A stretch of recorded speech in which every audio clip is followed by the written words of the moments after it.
দীর্ঘ এক দশক পর সরকারি চাকরিজীবীদের বেতন ভাতায় আসতে যাচ্ছে বড় ধরনের পরিবর্তন। আগামী ১ জুলাই থেকে নবম জাতীয় বেতন কাঠামো কার্যকরের পরিকল্পনা করছে সরকার। নতুন এই পে স্কেলে সবচেয়ে বেশি সুবিধা পেতে যাচ্ছেন ১১ থেকে ২০তম গ্রেডভুক্ত কর্মচারীরা। নতুন কাঠামোর অন্যতম আকর্ষণ টিফিন ভাতা বৃদ্ধি। বর্তমানে মাসিক ২০০ টাকা টিফিন ভাতা ৫ গুণ বাড়িয়ে ১,০০০ টাকা করার প্রস্তাব চূড়ান্ত পর্যায়ে রয়েছে। ২০১৫ সালে অষ্টম পে স্কেল চালুর পর এটিই হতে যাচ্ছে সরকারি চাকরিজীবীদের ভাতা কাঠামোয় সবচেয়ে বড় পরিবর্তনগুলোর একটি।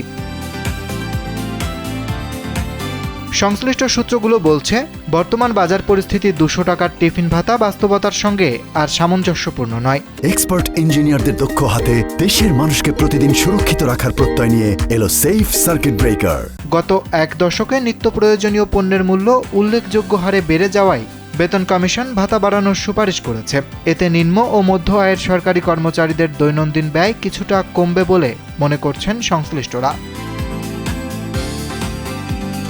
তবে শুধু টিফিন ভাতাই নয়, নবম পে স্কেলে আরও বেশ কয়েকটি গুরুত্বপূর্ণ সুবিধা যুক্ত করার প্রস্তাব করা হয়েছে। এর মধ্যে রয়েছে সর্বনিম্ন গ্রেডের মূল বেতন বর্তমান ৮,২৫০ টাকা থেকে বাড়িয়ে ২০,০০০ টাকা নির্ধারণ।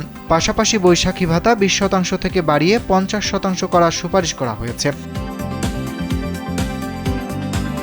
এছাড়া মাসিক ২,০০০ টাকা শিক্ষা ভাতা চালু, সরকারি কর্মকর্তা কর্মচারীদের জন্য স্বাস্থ্য বীমা সুবিধা এবং প্রতিবন্ধী সন্তানের জন্য অতিরিক্ত ২,০০০ টাকা ভাতা দেওয়ার প্রস্তাবও রয়েছে নতুন কাঠামোয়। অর্থ মন্ত্রণালয় সংশ্লিষ্ট সূত্র জানিয়েছে, ২০২৬-২৭ অর্থবছরের বাজেট বাস্তবায়নের সঙ্গে সামঞ্জস্য রেখে পর্যায়ক্রমে নতুন পে স্কেল কার্যকর করা হবে। এ বিষয়ে প্রয়োজনীয় প্রজ্ঞাপন শিগগিরই জারি হতে পারে বলে জানিয়েছে সংশ্লিষ্ট কর্মকর্তারা।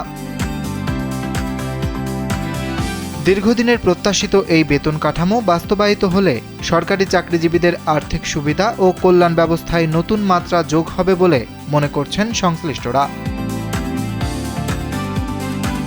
অরিত্র বাসু, কালবেলা।